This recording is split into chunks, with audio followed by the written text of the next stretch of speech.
Whenever I appear at a public event, the most common question that I'm asked is, was the T-34 better than the Sherman? And my response inevitably is, better at what? Because from a strategic point of view, these tanks are pretty much interchangeable. They're both the medium tanks in the 30-ton class. They both have a gun that can destroy most, but not all enemy tanks at a pretty long range. They both run at up to more or less 50 kilometers per hour, and they can both travel for about 2,000 kilometers before something important breaks and they have to be pulled out of action.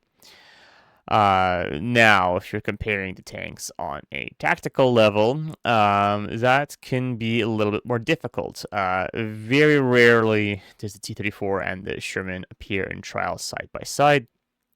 And of course, each nation carries out their own trials, but well, those can be a little bit different, and the difference can be enough to actually make the numbers mean completely different things. Even within one nation, there's different trials that measure different things. For example, are you measuring the maximum rate of fire? Is the tank just shooting shells downrange, or are you actually trying to hit something? Are you driving around, or are you firing from standstill? Is the loader loading from a ready rack? Are they loading from every single ammo rack in quick succession, or is it just a bunch of loose shells stacked in the turret bustle? That can also happen depending on what you're actually trying to measure. And so comparing even something as simple as a rate of fire can actually be fairly difficult if you don't know specifically the context where these numbers came from. So imagine how happy I was when I found two reports that measure roughly the same thing, rather than just saying, well, this is how fast the rate of fire is. Both of these reports detail the conditions in which the rate of fire was measured. Better yet, in both cases, rather than just dumping shells downrange, both of the tanks were firing at targets, simulated battlefield targets in simulated battlefield conditions. One of these tanks was the T-34, specifically this early model with the 76mm L11 gun. And the other one was the American Sherman tank. This was an M4A2. The M4A2 was not actually the main character, for lack of a better term, of those trials. Those trials were designed to evaluate the M4A4 tank with a 105mm howitzer. Nevertheless, the M4A2 was involved, and we actually have good information on what it was doing in the trials, and so the Americans used it as a baseline of comparison for the M4A4 with the 105, and I can use it to compare it with the T-34. Now, I can hear the usual suspects in the comments typing, oh, well, in the Soviet Union, you can't trust any of the reports because anybody who said anything bad about the T-34 is immediately sent to the gulags. Well, not really, and much more so not in this case, since these trials were conducted by the Red Army. The whole point of the trials was to find things wrong with the T-34, and boy, did they find things that were wrong. The thing is that when a tank is evaluated at the factory, the people evaluating these tanks are pretty skilled drivers. They are professional test drivers. In some cases, they are actually engineers who may have even had a hand in designing the tank. They are going to know the ins and outs of absolutely every single part of the vehicle, and thus can either intentionally or not intentionally run it in a different way than somebody in like the regular army would. Even at a proving grounds like Kubenka, the people testing Soviet tanks were experienced testers. They were all experienced tankers and experienced test crews.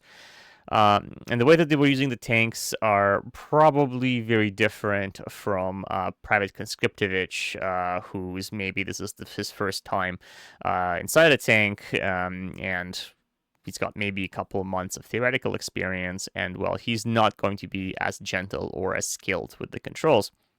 And so, in October-November of 1940, the Red Army conducted large-scale trials of several T-34 tanks, with the explicit intention of finding out what was wrong with them in this sort of simulated battlefield. And more importantly, how can these things be improved to improve the next generation of T-34 tanks? This is a pretty long report. If you are interested in the details and how it affected T-34 development, you can read all about it in my book, Designing the T-34. Let's start with the American trials. In the American trials, the rate of fire was measured with three-round bursts. And the testers were timing how long a 3-round burst took.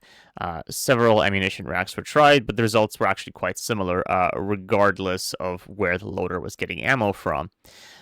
When firing 3 rounds from the ready clip, the test took 25 seconds.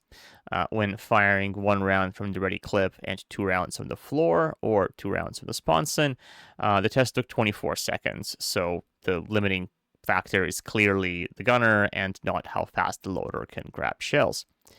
Nevertheless, the loader probably would get tired over the course of a longer trial if firing a burst of more than 3 shells.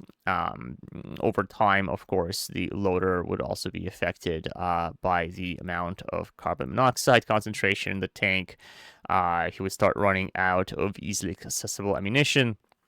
But those are, of course, things that affect every tank.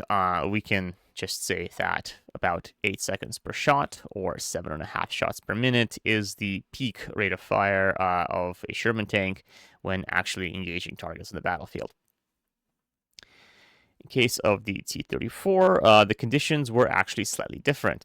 The crew, rather than firing a set number of rounds, had 1 minute to fire as quickly as they possibly could. Over the course of 1 minute, they could fire 5 or 6 times. Now, with the Sherman, I am counting fractional shots.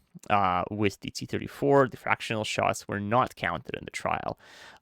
Nevertheless, even if we round the Sherman down, you can see that you can get 7 shots per minute, whereas the T-34 could only get 5 or 6. Now, the interesting thing here is that the T-34 crew did only use the ammunition bins on the floor of the tank. They didn't use the ready racks on the side of the tank. I don't know why the trials did it this way, but that's the way they did it. So, can we conclude that the Sherman is better than the T-34 from these trials? No, we really can't. We can conclude that this Sherman is better than this T-34 at this one specific thing. As I mentioned, the T-34 was improved as a result of these trials. One of the things that came up during this particular trial is that the loader seats didn't fold. So as you can imagine, having your seat sticking out and taking up valuable space while you're trying to move ammunition around in the turret is going to slow you down quite a bit. And the actual ammunition racks of the T-34 were not particularly good. They were replaced with better ones in later T-34s. Unfortunately, I don't have detailed trials for those ammo racks, so we are going to have to evaluate the T-34 based only on these trials. Now, you might notice that the video isn't over, and that's because the trials measured something else that's actually quite interesting. Rather than just measuring how quickly the tanks could fire, they measured how effectively the tanks could fire. So, how many rounds did it take to actually neutralize a target? In case of the Sherman, every single target fired upon was a simulated anti-tank gun. In case of the T-34, there were actually a number of different targets, some of which were anti-tank guns, but some of which were considerably larger, like minefields, and some of which were considerably smaller, like individual dragon's teeth or machine gun nests. So I only have a somewhat limited amount of data, but you can still compare them to some interesting results. The other thing was that the T-34 was firing from short stops, whereas the Sherman was firing from standstill at targets at various ranges. So in both cases, the range was previously not known, but the T-34 was, well, moving in between shots. Since there was no time pressure in this particular part of the trial, I don't think it would affect the results that much, but something for you to consider nevertheless. All right, so let's start with the Sherman tank. The Sherman, firing at targets at ranges between 500 and 800 yards, scored on average 1 hit per every 2.4 shots fired. This was either a direct hit or splash from the high explosive shell hit the target. In case of the T-34, the Soviets, of course, measured their distance in meters. In this case, 800 meters or about 880 yards. The T-34 fired 6 shots and scored a direct hit on 3 silhouettes of anti-tank guns, so an average of 2 shots per effective hit.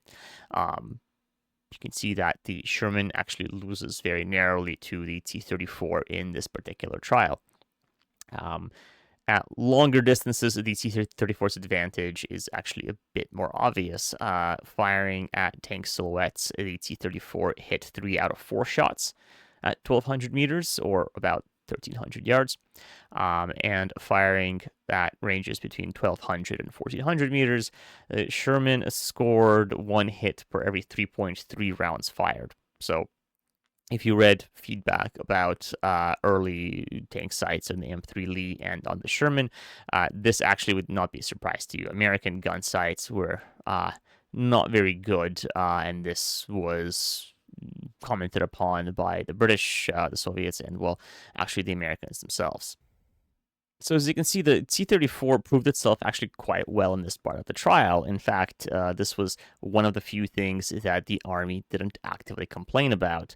Can we then conclude that the T-34 is better than the Sherman? Again, yes, but only this particular T-34, this particular Sherman, and at this one particular thing. How these advantages and disadvantages could be leveraged on the battlefield to determine whether or not one tank is better than the other, that is a much more complicated question that is going to be much harder to answer than by reading 2 reports. But nevertheless, if you want to come and ask me in person if the T-34 is better than the Sherman tank, you could do so at Wheels of Liberation this weekend. That's June 27th and 28th at Gettysburg, Pennsylvania. I hope to see you all there.